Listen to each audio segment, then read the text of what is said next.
Jumpa lagi di dalam DTE 4.0.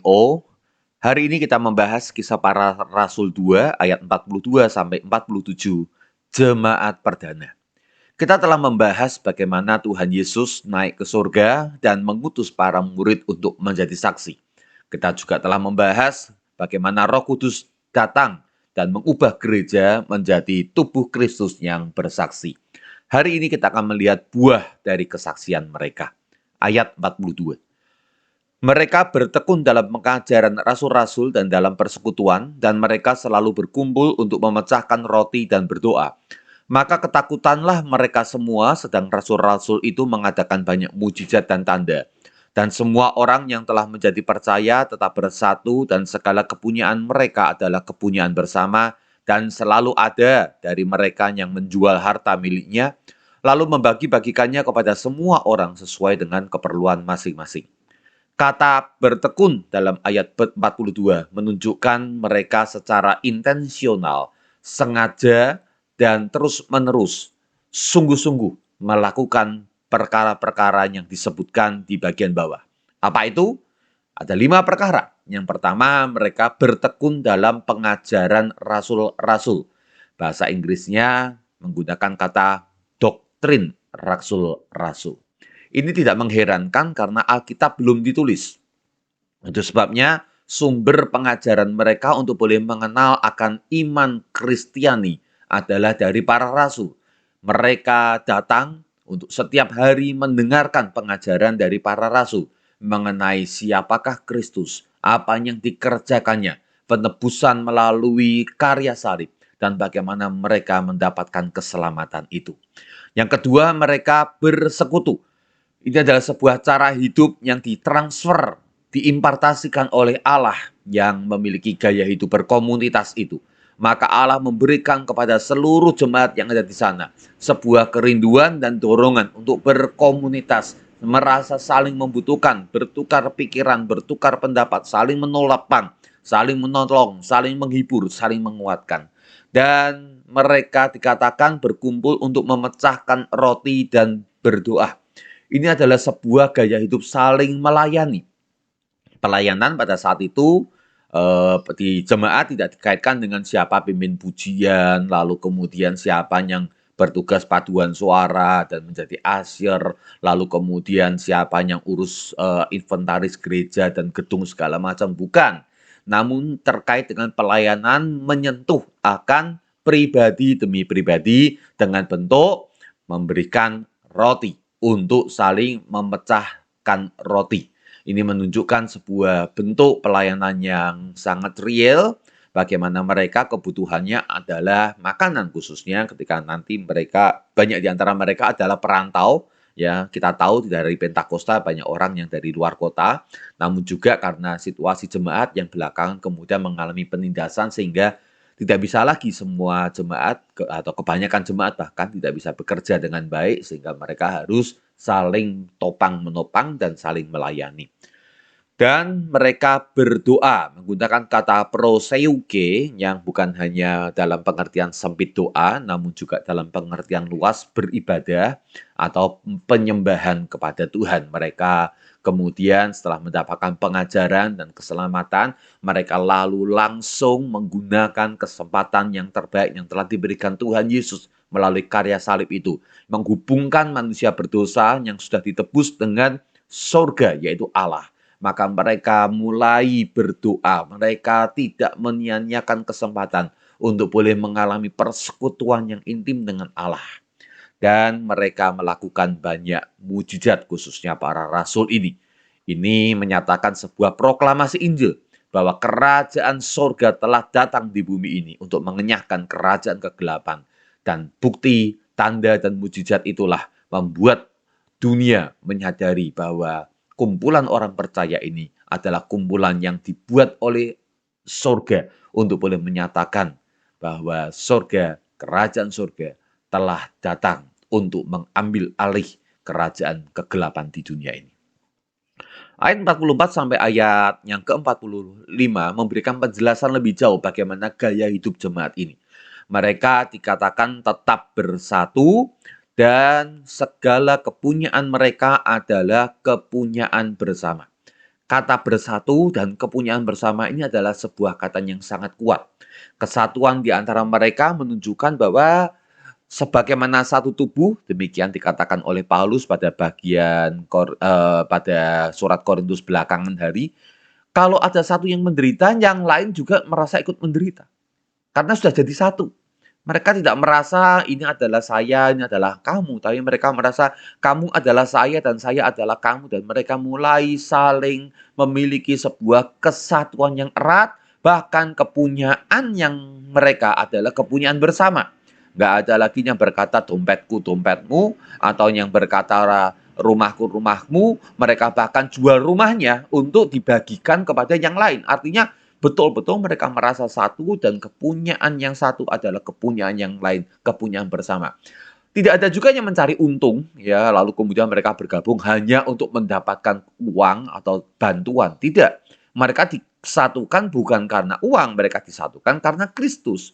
Dan sebagai akibat daripada disatukan dengan Kristus, mereka memiliki sebuah cara hidup berbagi bersama dengan tulus ikhlas. Yang punya harta dijual, ya, lalu kemudian dibagikan sesuai dengan keperluan masing-masing. Artinya mereka nggak berpikir, ya saya yang jual saya harus dapat lebih banyak, kamu ya makannya nanti ya berarti sedikit aja, kan kamu yang dibantu, saya yang membantu. Enggak, tapi dibagikan menurut kebutuhan masing-masing. Yang butuh banyak ya dikasih banyak, ya bukan yang memberikan banyak, tapi yang butuh banyak yang diberikan banyak. Karena mereka sudah betul-betul merasa satu. Bapak Ibu, kalau anggota tubuh kita ada yang sakit, maka memang yang sakit itu yang mendapatkan asupan gizi dan mendapatkan prioritas lebih besar daripada yang sehat, bukan yang normal, bukan. Kalau ingin mendapatkan perhatian yang banyak, berarti ya sakit, gitu kan. Ya, dan itulah yang terjadi di tengah-tengah jemaat. Mula-mula mereka merasa bahwa mereka harus berikan yang terbaik untuk mereka yang paling membutuhkan, untuk mereka yang paling lemah. Sekali lagi cara hidup ini didokumentasikan dengan baik oleh Paulus. Dan Anda ingat, Paulus ini satu tim dengan Dr. Lukas yang adalah penulis daripada Kisah Para Rasul. Itu sebabnya mengapa apa yang disampaikan di Kisah Rasul pun yang ditulis oleh Paulus dalam surat Korintus pun juga dalam surat Roma tentang kesatuan jemaat sebagai anggota tubuh adalah sangat koheren, sangat sesuai. Tidak rela kalau ada anggota tubuhnya yang kekurangan. Mereka support, mereka dukung sebaik-baiknya. Ayat 46. Dengan bertekun dan dengan sehati, mereka berkumpul tiap-tiap hari dalam bait Allah. Mereka memecahkan roti di rumah masing-masing secara bergilir dan makan bersama-sama dengan gembira dan dengan tulus hati sambil memuji Allah. Dan mereka disukai semua orang dan tiap-tiap hari Tuhan menambah jumlah mereka dengan orang yang diselamatkan. Ada dua jenis pertemuan yang mereka kerjakan. Yang pertama, pertemuan bersama di bait Allah. Salah satu intensional atau salah satu hal utama mereka adalah mereka ingin belajar firman. Ya, sebagaimana tadi saya sampaikan, ya Alkitab belum tertulis dan mereka ingin mendapatkan pengajaran dari para rasul. Dan besok kita akan mendapatkan bagaimana para rasul itu mengajar di bait Allah kepada kumpulan yang lebih besar. Lalu setelah mereka mendapatkan pengajaran dari para rasul, mereka masuk ke rumah-rumah secara bergilir untuk kemudian mengadakan pertemuan komsel. Nah, ini komsel di rumah adalah apa yang mereka terima dari para rasul lalu kemudian dibagikan kepada jemaat yang lebih luas. Sehingga akhirnya pengajaran itu yang disampaikan para rasul di dalam bentuk yang banyak orang, ya tentu saja tidak bisa sangat relevan, sangat mendarat, maka di dalam komsel itulah mereka kemudian membicarakan dan mendiskusikan akan pengajaran yang telah mereka terima sambil mereka makan bersama-sama. Dikatakan secara bergiliran sehingga mereka memungkinkan untuk saling mengenal lebih dalam, mengerti akan kesulitan anggota keluarga demi keluarga yang lain. Komsel di gereja itu baik, khususnya kalau tidak ada ruangan di rumah masing-masing. Namun komsel di dalam rumah memang memiliki keuntungan yang lain, yaitu menjadi semakin mengenal akan situasi keluarga dari anggota di dalam komsel itu. Tentu selama masa pandemi ya kita tidak bisa melakukan komsel di dalam rumah. Namun kita masih menantikan saat di mana komsel di rumah secara bergilir dapat dilakukan kembali. Bukan sekedar masalah ruangan yang baik, namun lebih penting daripada itu masalah pengenalan dan persekutuan yang baik. Dan suasana di dalam komsel itu digambarkan saling menerima dengan gembira dan tulus. Ya, ini kata ini dalam bahasa Yunaninya sebenarnya sangat kuat. Ya, jadi kalau ada orang yang datang, mereka sukacita, mereka happy, mereka nggak rasa repot, malah mereka mengatakan, "Weh, silakan datang." Ya, lalu kemudian mereka gembira, ya menerima dengan tulus itu nggak ada pamrih, juga nggak ada rasa berat hati, ya mereka berikan yang terbaik di dalam bentuk makan bersama-sama ini, ya. Mereka makan bersama-sama dengan gembira dan tulus hati, mereka saling melayani, mereka menikmati akan persekutuan satu dengan yang lainnya, dan mereka memuji Allah. Mereka bersyukur untuk kecukupan yang Tuhan berikan. Mereka bersyukur untuk keselamatan yang Tuhan berikan. Mereka bersyukur untuk persekutuan yang mereka dapatkan dengan saudara seiman. Mereka bersyukur karena Tuhan terus menyatakan kehadirannya di dalam setiap kali berkumpul. 2-3 orang berkumpul di dalam nama Tuhan. Di situ Tuhan hadir. Tuhan hadir itu persoalannya Tuhan dan Tuhan melakukan apa yang dijanjikannya. Namun berkumpul 2-3 orang demi nama Tuhan itu persoalan kita. Jangan cuma sekedar berkumpul, namun apakah perkumpulan kita itu membawa nama Tuhan? Ya, karena ketika kita berdoa dan membawa nama Tuhan dalam perkumpulan kita, maka Tuhan hadir dan mereka memuji Tuhan karena mereka mengalami akan kehadiran Tuhan setiap kali mereka berkomsel ini. Dan hasilnya, ketika mereka terus mendapatkan pengajaran firman yang baik dan terus mereka berusaha untuk menghidupi akan kebenaran firman itu. Hasilnya mereka disukai oleh semua orang dan Tuhan mengirimkan jiwa-jiwa sehingga jumlah mereka terus bertambah. 3.000 orang pada Pentakosta itu. Dan beberapa hari kemudian kita akan mendapatkan catatan sudah berjumlah 5.000 orang.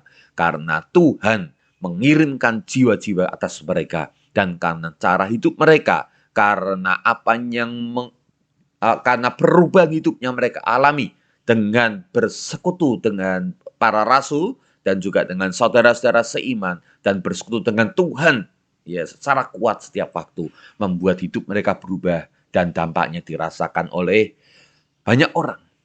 Mari kita merenungkan akan bagian ini di dalam waktu devosi.